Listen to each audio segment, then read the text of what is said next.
Treason, treason, treason. Do liberals even understand what this word actually means and entails? Probably not. After all, these are the same people who think the Statue of Liberty is our immigration policy. Nevertheless, that's the message that liberals are screaming about now. Trump committed treason during a press conference in Helsinki, Finland. And no one is more angry and emotionally unbalanced than TV's liberal late-night talk show hosts. From Breitbart, late-night hosts freaked out over President Donald Trump's summit with Russian leader Vladimir Putin, describing the meeting as treasonous and an attempt to sell out American democracy. Trump met with Putin in Helsinki on Monday, a decision he defended as bold American diplomacy, adding that their relationship had improved as a result. When asked by the media to directly criticize Putin over allegations of election interference, Trump declined to do so. "I have great confidence in my intelligence people, but I will tell you that President Putin was extremely strong and powerful in his denial today," he said. Late Show host Stephen Colbert claimed that Trump's meeting had shaken him to his core. "Thank you for that," he said after a round of applause. "I need that tonight in ways I don't always need it because today has shaken me to my core. And I don't think I need to point out that, at 54, there's not a lot of core left. It's a nice suit. It gives me the illusion of core." Before we get into whether our president is the Siberian candidate, I'd like to take a moment right now to remind you of something Lincoln said. "America will never be destroyed from the outside," he continued. "If we falter and lose our freedoms, it will be because we destroyed ourselves. And a house divided against itself cannot stand."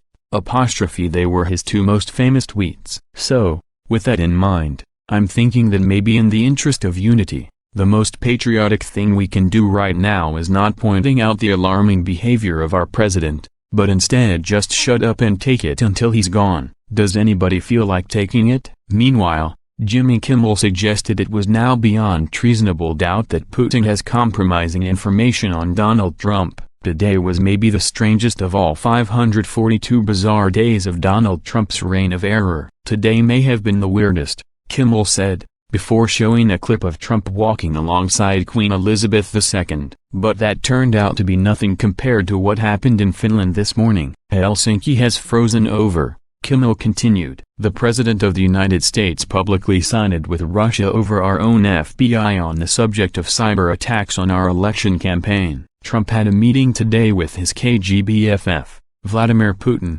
and in an interview with CBS yesterday he said he was going into this meeting with low expectations. "We all were." Kimmel then played a clip of Trump saying he could not see any reason why Russia would interfere in the 2016 presidential election as has been alleged. "Well, I guess that settles it," Kimmel said. There you go. If you're wondering whether or not Vladimir Putin has an incriminating video of Donald Trump, we now know beyond a reasonable doubt that he does. He better. Over on Late Night with Seth Meyers, Meyers accused Trump of selling out our democracy. So just to recap, Trump blamed the U.S. for Russian aggression, attacked the FBI and the special counsel's investigation, took Putin's side on election meddling, attacked Democrats and Hillary Clinton with Putin standing next to him, and said Putin was strong and powerful.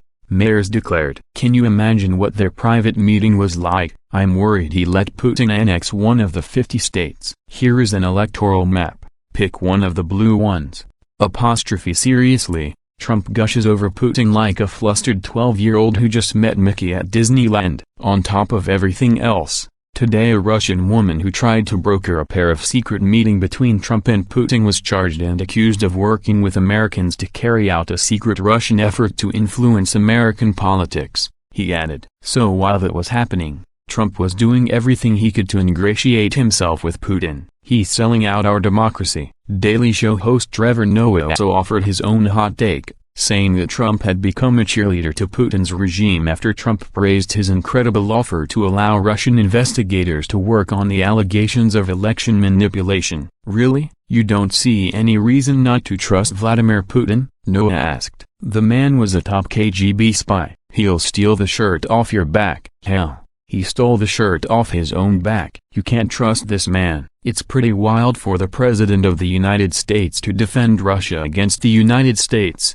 He continued, "It's like seeing your team's cheerleader pumping up the other side. It's like, go, team, but also their team, both teams, but mostly their team.